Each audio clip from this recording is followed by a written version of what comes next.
Donc, bilan crypto de la semaine du 14 octobre. Donc là, c'est l'ensemble du calendrier de la semaine. Donc ensuite, on commence là par le Bitcoin. Donc, mes vues de la semaine. Donc, en début de semaine, dans l'ensemble, il y avait des bas de plus en plus hauts, des breakouts à la hausse.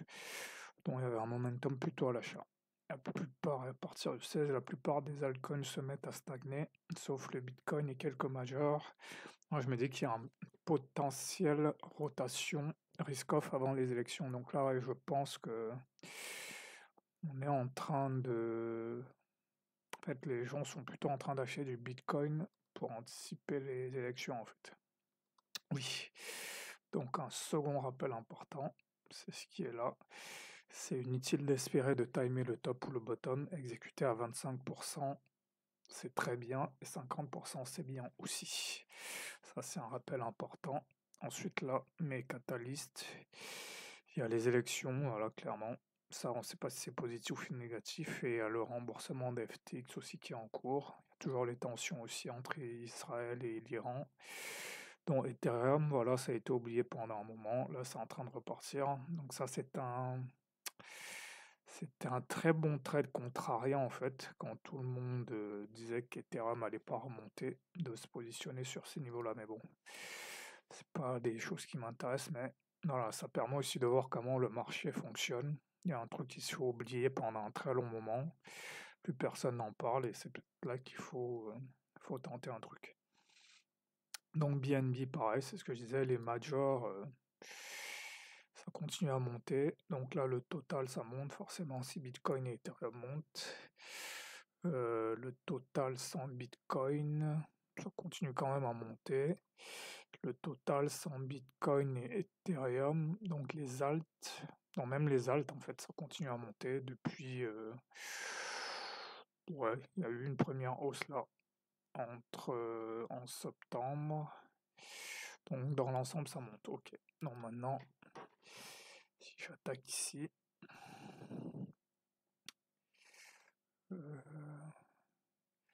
OXO, voilà, ce que je disais, ça stagne. Pas l'impression vraiment que ça prenne une direction. Bon, AEGIS rien. AIS, ça stagne globalement. Ouais, ça aussi, c'est un truc intéressant de remarquer que là où les vrais projets sont à peine sur du x2, du x3, les mêmes sont sur du x5 et du x10. Ça, c'est vraiment un vrai, bon, peut-être, je n'ai pas assez d'expérience, mais peut-être un changement de paradigme dans ce cycle où les mêmes sont vraiment les meilleurs performeurs. C'est ce qui performe le mieux en fait. Alors aussi un petit rappel important sur les voilà que je me rappelle, c'est qu'après cette hausse, faut vraiment pour se remettre à acheter, faut vraiment attendre un retracement de 50%, voire même en fait, faut vraiment attendre division par 5 voire par 10 avant de vraiment se dire ok là je vais peut-être recommencer à rajouter bien entendu le cycle. Donc là ça se voit ici, hein, il y a des trucs qui sont quasiment revenus à leur prix de départ, donc c'est vraiment pas la peine de se presser. Palme. Ah oui, donc là, il y a eu des départs et puis finalement, c'est pas suivi. PHB, voilà, il y a eu un départ, quoique bon, lui ça continue un peu, donc on est sur un x2.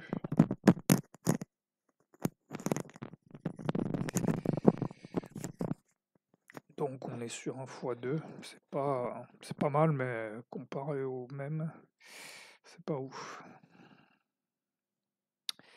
Tao, eBay World.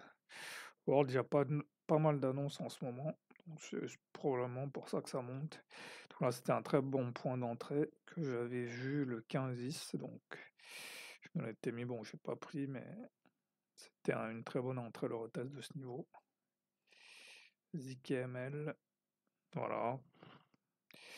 il repart, il a retracé, il repart, donc lui, il fallait attendre, on était ici à 67, il est revenu, ouais, division par 10, ouais, voire même par 15.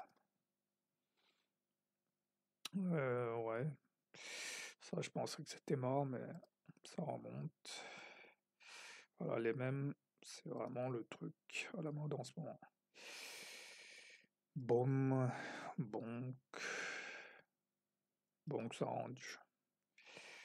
Coq, Doge. Doge, ouais, il y a un petit momentum dessus. L'idée sur Doge, c'est que ça va un peu avec Trump et Elon Musk si jamais ils sont, voilà, Trump est élu. Elon Musk va essayer de faire pomper Doge jusqu'à 1. Donc, c'est un trade assez simple. Doge NFT, il y a eu quelques tweets là-dessus, donc c'est pour ça que ça reprend.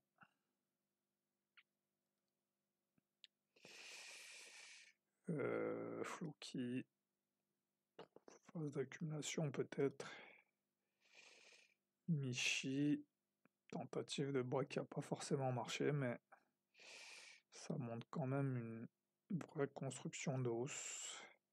Chaque fois qu'on fait un plus haut, qu'on revient le tester, il y a du rechargement, donc Nero, voilà. Ici, il y avait un double top, donc si ça revient ici, ça peut être intéressant d'en racheter. PP, PP s'arrange, voilà. Pop 4. Ouais, Pop 4. Une observation intéressante. Quelqu'un qui a dit que ça ressemble à un épaule tête épaule, c'est pas faux.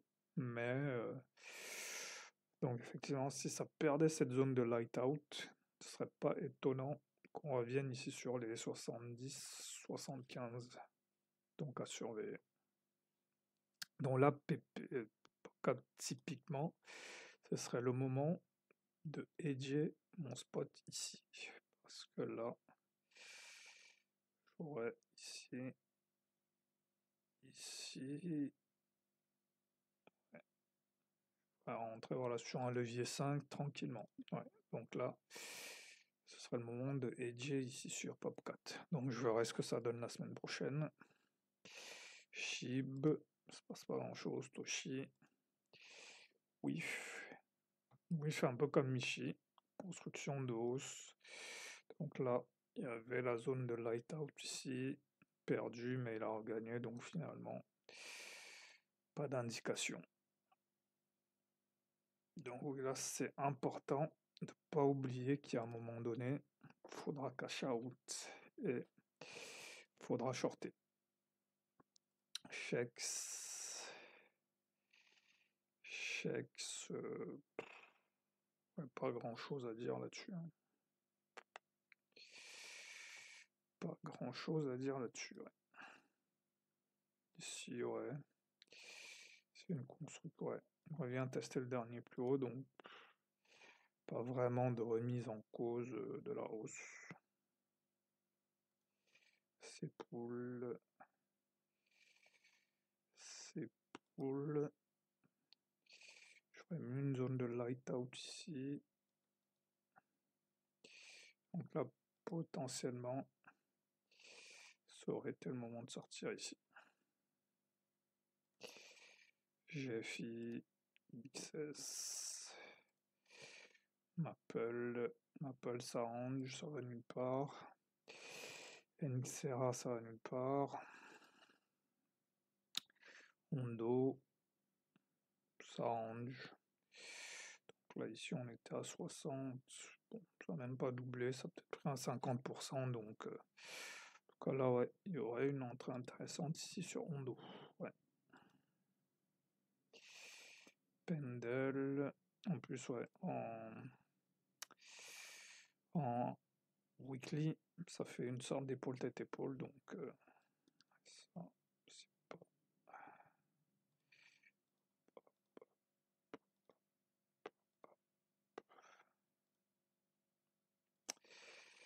Pendle, Pendle, ça continue à monter aussi.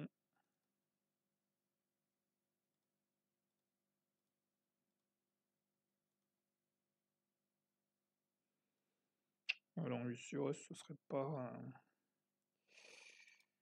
une erreur de shorter. Potentiellement venir rechercher un long par ici.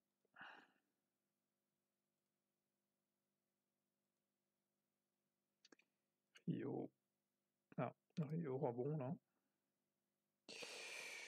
Ouais, rebond intéressant.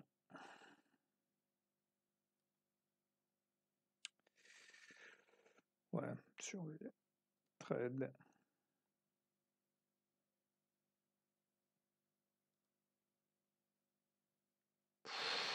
Ah oui, pas mal. Bon bah, j'en parlais de ces shitcoins du métaverse, que ça pourrait être des plays intéressants en attendant la fin du cycle. Mais là, bah voilà, Bitcoin, je crois qu'ils ont lancé leur chaîne, donc ça a pris un x2. Bon, ouais, après bon, j'avoue que c'est pas non plus exceptionnel, c'est juste un x2.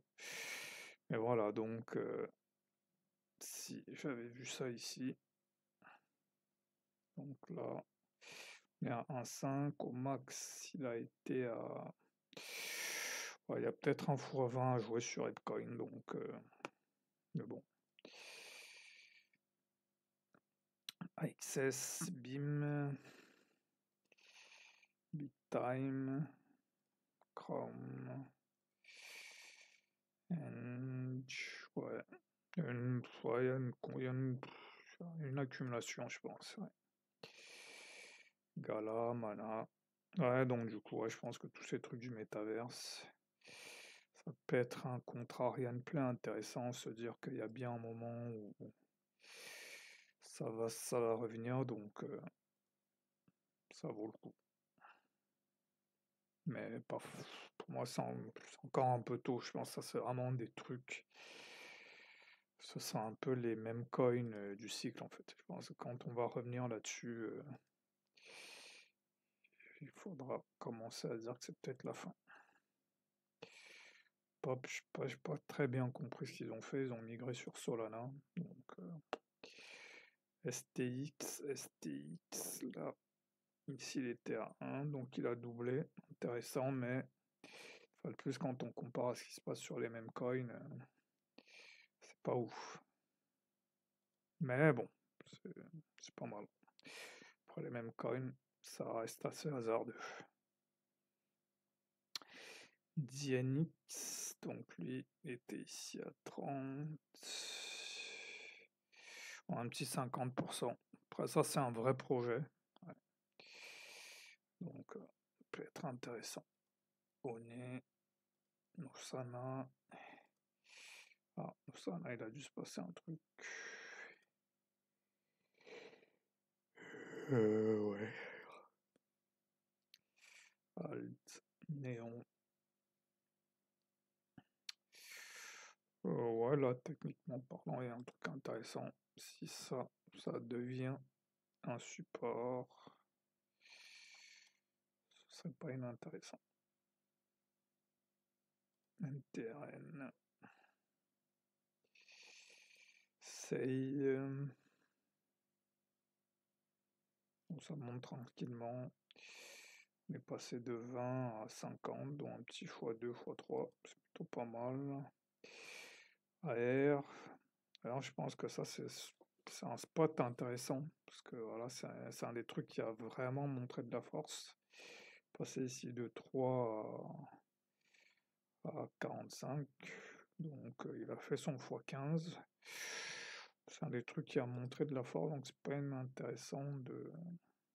En perp, je pense, c'est pas inintéressant. En spot, c'est un peu haut. Link. Ola, Spit. Shadow. Tia. TRB. Ensuite, tous les L1, L2, Aptos. Aptos, ça a du momentum. Je sais pas très bien pourquoi. Mais il marche plutôt bien. Il est passé là de. Ouais, on va dire de 5 à 10. Donc il a doublé. Donc c'est un des L1, L2 qui se porte plutôt pas mal. La Arm, bon, pas grand-chose. Je crois qu'Arm, c'est hyper liquide qui le booste un peu. Avax, il se passe pas grand-chose. Blast, comme tous les trucs avec des airdrops, ça finit par scammer. Dot, donc ça range sur un point bas. On n'a même pas décollé des plus bas de 2022.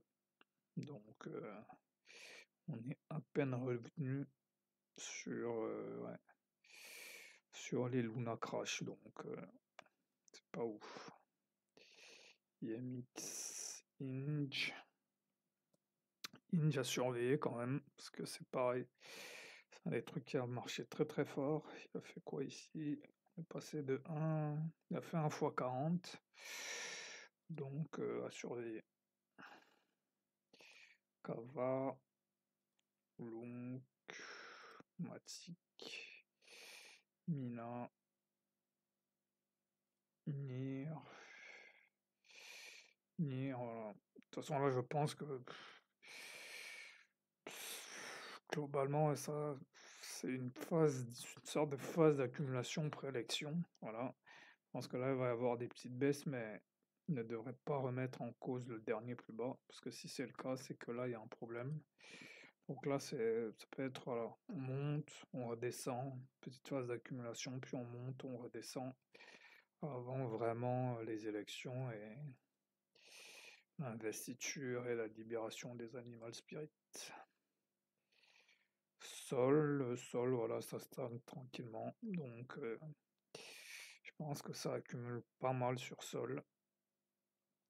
Plus bas ici, il a été autour des 100, là il est quasiment, non, il a pris un 50%. Pareil, ça c'est un truc, il y a un potentiel de faire un x5, x10, donc s'il y a du capital, ça peut être intéressant. Donc voilà, Sui aussi, Sui Tao, Tia, je sais plus lequel des deux.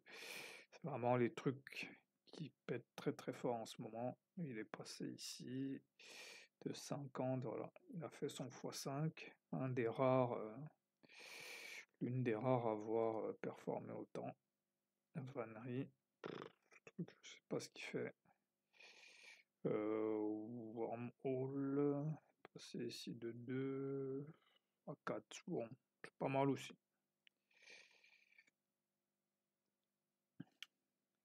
Avait, j'ai cru que ça partait, mais finalement, je suis plus si convaincu, mais bon, ça reste quand même un peu comme Apple, quand même des trucs avec des vrais projets, des vrais produits qui font des revenus, donc pas des trucs à ignorer. Ena, ouais, ça. Il y a eu pas mal de tweets dessus, partenariat avec BlackRock, donc ça l'a un peu boosté. Il a fait son x2, donc pareil, c'est un des trucs à surveiller parce qu'en termes de yield, a priori c'est quand même un des meilleurs. Et non. FXS, GRT, Lido. Lido c'est toujours intéressant pour jouer en lag sur Ethereum. Voilà, c'est pas inintéressant. Maker, voilà, il continue à baisser. Ça a été un des trucs qui a bien performé jusqu'au mois de mars. Et là, depuis, ça baisse. Donc, pareil, ça, c'est un truc sur un retracement de 50%. Donc là, on était ici quasiment à 4000. Même à partir de 2000, c'est pas inintéressant. Mais bon, ça demande ce genre de play. Il faut avoir du capital. Rune, SSV, Sushi, Sin, Uni, Vec, TioRedX. Donc là, les. Oula, ok. Ouais, ça, bon. J'allais dire, je l'avais pas vu venir, mais bon, là, on voit bien une phase d'accumulation, là. Donc, c'était quand même c'était prévisible. De toute façon, là, que des trucs qui explosent, c'est prévisible. Parce que là, je pense que dans l'ensemble, tout est un peu dans des phases d'accumulation. Faut juste choisir, même voilà, Blur, ça explose. Pourtant, c'est des trucs de NFT, même Lux, voilà. Tensor, même tenseur, donc là, on est... Quand l'euphorie revient, de toute façon, l'idée c'est juste se positionner quelque part, il n'y a même pas besoin d'être bien positionné. Bon, après, on peut toujours optimiser, mais l'idée principale c'est de trouver un positionnement. Voilà, ENS, pareil, c'est du bêta play sur Ethereum. C'est pas. Là, il est à 20. Au max, il a été. Bon, il y a peut-être un x5, voire même plus, parce qu'Ethereum, je pense que c'est un peu calme, mais je pense que c'est pas un truc qui est mort quand même. C'est un truc qui a un ETF, il y a sa communauté qui bosse dessus, donc c'est pas un truc à ignorer. XML, XRP, ZEC. ZEC aussi, je crois que là, il a 500 millions de market cap. Ça parle beaucoup de sécurité, d'anonymat, donc je sais pas, il y a peut-être un truc à faire sur ZEC que j'arrive pas bien à identifier, mais il faudrait que j'analyse ça plus intensément. Atom aussi, ça a eu son momentum, voilà, ça repart, donc pareil, ça peut faire un truc à la DYDX, voilà, dans quelques semaines, boum, à la hype. CFX, DIM, Elrond, ICP, Manta, Parkle, voilà, puis tout le reste. Bon, maintenant, les shitcoins, ouais, je prends un peu plus de temps là-dessus, parce que j'avoue que je l'ai passé un peu vite, mais je pense que sur ce cycle, c'est pas un truc qu'on peut ignorer. Donc voilà, ceux du mois de juin, on avait pas mal. Ceux du mois de juillet, voilà. Ouais, voilà un truc dont je me suis rendu compte aussi, parce qu'il faut pas juste regarder la liquidité, il faut quand même regarder le volume. Par exemple, un truc comme ça, c'est pas... Par exemple, voilà. Ils sont proches en market cap et en liquidité, mais pourtant, DJ4, il y a beaucoup plus de volume. Donc ça, c'est peut-être plus intéressant à trader que celui d'en dessous. C'est un truc que je ne prenais pas forcément en compte, mais je pense que ça a son importance. Pareil ici, par exemple, Harris, Fat Girlfriend, le volume est pas mal. Voilà. Par exemple, comparé à Mutai ou à tout ça. Ici, Autisme, 2,4 millions de volume, comparé par exemple à EE, ça veut quand même dire qu'il y a plus de monde sur Autisme. Voilà, pareil, Aura, donc c'est quand même des indications à observer. Ensuite, moi, là, ouais, il y a eu la phase avec Mouding et tous ces trucs-là. Ensuite, il y a eu... Voilà, là, maintenant, il y en a de plus en plus. Voilà. Ouais. Bah, de toute façon, en général, les mêmes coins, ça montre un peu l'état du marché. En fait, plus il y en a, plus ça veut dire qu'il y a d'activité. Donc, maintenant, chaque semaine, voilà, j'ai quand même essayé de choisir un panel que je vais pseudo-analyser. Donc, voilà, WAC m'a quand même permis de me rendre compte d'un truc, c'est que voilà, il y a deux façons de construire une position, soit avec conviction, soit avec de l'espoir, en fait. Avec conviction, ça va être déjà analysé. Je pense que cette crypto peut faire un X50. Donc pour atteindre 100K, je vais construire une position à 2K euros. L'espoir, c'est plutôt je vais mettre 1K et je vais espérer que ça aille au maximum possible en fait. Et donc ça change l'approche de la construction de la position en fait. Il faut vraiment, après bon, bien évidemment, ça part du principe que je vais pas faire une analyse où je pars du principe que toutes mes positions vont faire x 1000 en fait. Ça demande par exemple se dire qu'un même coin va monter à 200 millions, c'est pas absurde parce qu'il y en a pas mal qui l'ont fait. Maintenant, dire qu'un même coin va monter à 1 milliard, c'est assez peu probable parce qu'il y en a très peu qui sont arrivés en fait. Donc par exemple, un même coin à 1 million, dire que je vais construire une position en partant du principe qu'il va faire un 200x, c'est pas absurde. Donc voilà, c'est vraiment cette idée-là de, il y a deux approches à avoir, conviction, j'analyse, j'étudie, je me dis que voilà, avec ce que j'ai analysé, ça peut faire tant, ça peut faire x50, x100, donc je vais essayer de construire ma position pour atteindre un certain objectif en fait. Ensuite, voilà, il y a, voilà, maintenant quand ça pump, ça aussi c'est important. Question insoluble, est-ce qu'il faut hodl jusqu'au max? Voilà, par exemple, je suis rentré à 1 million de market cap, est-ce que je vais attendre 1 milliard? Comme toujours, c'est la solution est un peu entre les deux en fait. Donc je pense que l'idéal, c'est par exemple d'avoir suffisamment de size pour, par exemple, manager 50% et conserver jusqu'au bout 50% en fait. Donc, typique, par exemple, une stratégie raisonnable ici, c'est je vais TP à X4 ou X6 du dernier plus haut parce qu'il y a une forte probabilité d'avoir un retracement pour faire un re-entry après une baisse de 50%. Par exemple, ici, typiquement, c'est voilà, le dernier plus haut, c'était ici autour des 13 millions. Donc, par exemple, je vais dire x4, moi je vais sortir. Donc, ici, par exemple, à 52. Je vais encaisser ici autour des 52 pour essayer de re-rentrer ici autour des 26. Voilà. Après ça, c'est vraiment un cas idéal. C'est pas aussi simple, mais c'est ça le principe. Donc ouais, voilà, là, ça, j'espère que c'est un truc qui va redescendre, mais bon, ça a l'air bien parti. Dog in me, ça aussi, voilà, il y a une construction de hausse, voilà. Donc, mais les shitcoins, il y a toujours des retracements, voilà.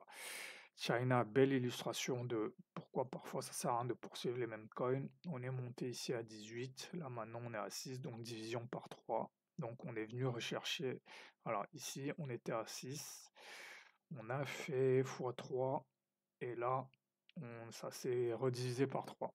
Donc d'où ça vaut le coup de sortir après un certain nombre de X du plus haut et essayer de faire du re-entry en fait. Et ça, c'est visible sur, c'est pas un truc propre à China, c'est visible sur beaucoup. Par exemple, ici, One, voilà, ici, on est à 10-16, on va monter à, voilà, on va faire quasiment x8, et ben on va revenir, on va tout retracer. Donc voilà, ça illustre bien. Ici, retardio, donc ici, le plus haut ici est à 50. On va monter ici quasiment x3 et on va revenir là où on est sur le dernier plus haut. Donc voilà, pour vraiment illustrer que c'est pas un truc tiré de nulle part, ça, il y a des cas où ça marche. Voilà, par exemple ici, bon, ici on n'a pas vraiment fait un plus haut, mais juste voilà. Voilà, pareil, modeur, ça sert à rien de poursuivre. Voilà, on est monté ici à 136. Et là, on est revenu, voilà, on est revenu à 66, donc ça a été divisé par 2. Donc voilà, encore un exemple.